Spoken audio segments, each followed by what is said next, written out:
व्यक्ति को 5 स्थान पे कभी भी लज्जा नहीं करना चाहिए। शास्त्रों में कहा गया है, धन धान्य प्रयोगेषु विद्यायाः संग्रहेषु च आहारे व्यवहारे च त्यक्त लज्जा सुखी भवेत्।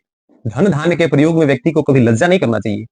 धन यानी कि रुपए पैसे, धान्य यानी कि अन्न अनाज, इनके लेन देन में व्यक्ति को लज्जा नहीं करना चाहिए। अगर आवश्यकता हो तो किसी से ले लेना चाहिए, या किसी दूसरे को आवश्यकता हो तो देने में भी लज्जा नहीं करना चाहिए। विद्यायाः संग्रहेषु च, विद्या के संग्रह में व्यक्ति को कभी लज्जा नहीं करना चाहिए।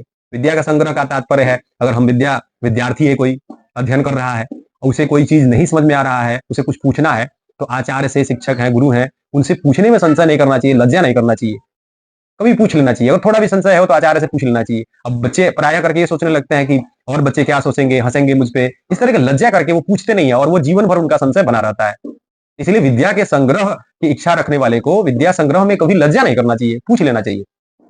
आहारे व्यवहारे च, आहार ग्रहण करने में भी लज्जा नहीं करना चाहिए। खूब लज्जा करते हैं लोग, भूख लगी होती है, किसी मांगेंगे नहीं, कहीं चले गए। कोई लोग तो अपने घर पे भी लज्जा करते हैं, 2 रोटी की भूख है, 1 रोटी खाए, अब 1 रोटी मांगना है, उसमें भी लज्जा करते हैं। तो कभी भी भोजन ग्रहण करने में, लेने में, मांगने में लज्जा नहीं करना चाहिए आदमी को। भूख लगी है तो भोजन, उसे स्वास्थ्य पे भी असर पड़ेगा उसका।